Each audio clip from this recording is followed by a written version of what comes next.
Okay, as you can see, I've got a Toro GTX 6.75 horsepower. The problem is it starts just for a second and then just quits. So I'm going to try and see if I can't figure out the problem with this. I heard somehow that it may be able to be fixed with a simple cleaning.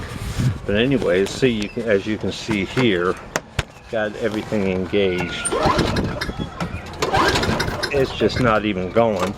This is usually a one start. Anyways, we're gonna try and see if I can't fix this. So anyways, I think the problem is right here. If you look at this nut right there below the primer, this little cylinder here has a nut on the bottom of it, and which needs to be cleaned evidently. So I'm going to try that and see if it works, and I'll be right back. Okay, so I'm just going to pull this off here and pull that off real quick and see if I can't get that with my fingers. First, I turned it on its side. Lawnmower, you always want to turn with the side with the porthole ejector facing upwards. Otherwise, you're going to could possibly clog the system, and then it won't start. Anyways, inside here, take that little washer there, take that off, and there's holes in here.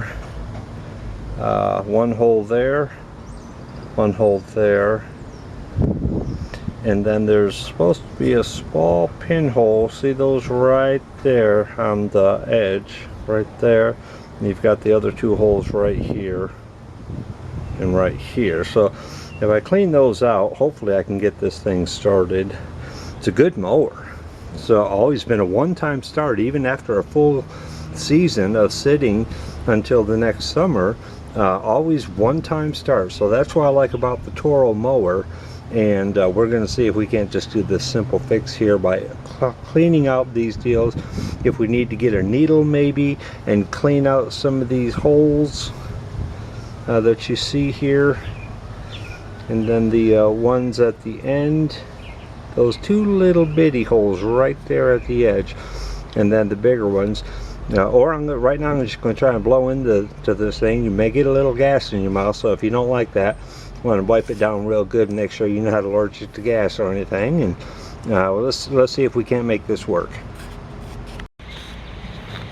Okay, tell you what I did here was I went to my barbecue grill and got one of these puppies right here, grill cleaner, took one of these little hard wires, instead of trying to find a needle, bent it back a little bit and put it on the and cleaned out that little, there's only one orifice. Now you can see it a lot better because I've cleaned it out with that little wire brush there. Just took one of the bristles, bent it to the side where I could get that puppy down in there. Also cleaned her down the inside. There's a small orifice straight down the middle there also, so you want to make sure you get that cleaned out. And then these two larger ones towards the nut head there. And we're going to try and see if this works. Okay, we've got it threaded in there, so we're just going to snug it up just a little bit, just enough for that little washer I showed you to take hold, and see if we can't get this puppy started. Just going to put it back on its side, right side. And let's see here. Do the primer. 2, 3, 4, 5, 6, 7, 8, 9, 10, and I'm crossing my fingers, and we're going to see if this works or not.